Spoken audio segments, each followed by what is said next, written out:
So there's several things that you can do to help your writing style, and the first one is to use the active voice. Now the reason for using the active voice is that it's a very clear, direct voice. It's easier to figure out who's doing what in a sentence.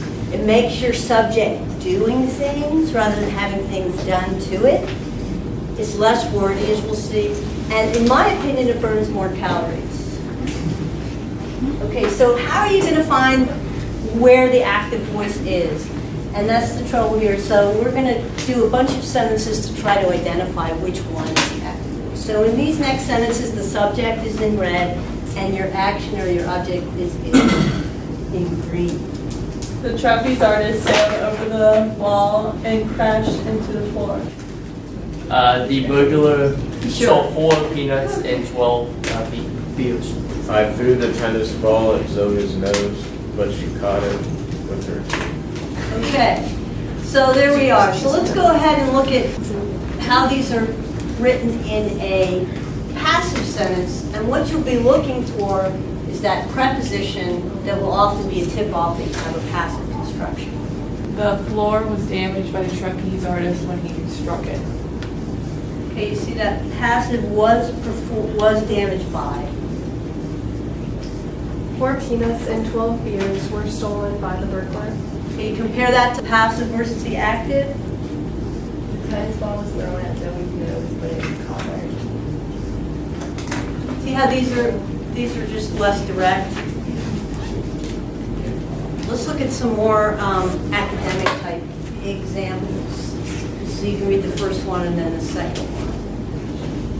The theme that was most dealt with by the 17th century novelist was... I imagine a lot of you have written sentences like this.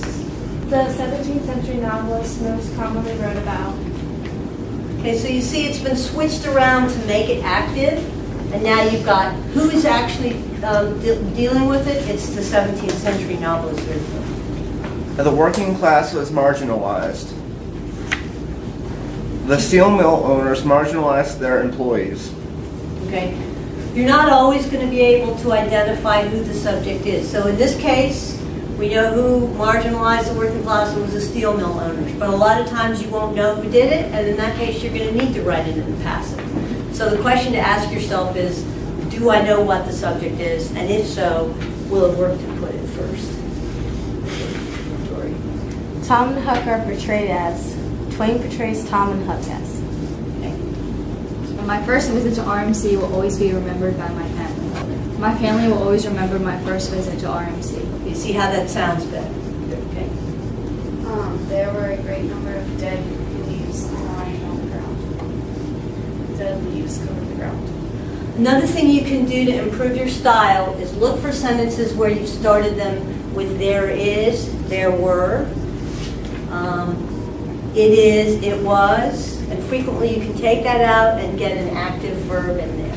So instead of having the were, doing the action for you, which is very bland, it doesn't really tell you anything, instead you've found an active verb like covered, and it's doing more of the work in the sentence.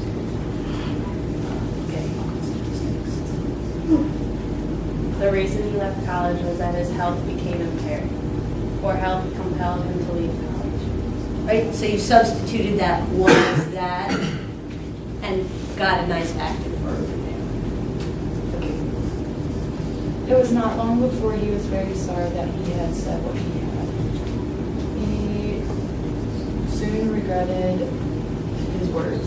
Right, so again, to work on your style, get some good active verbs in there, and that is going to help you.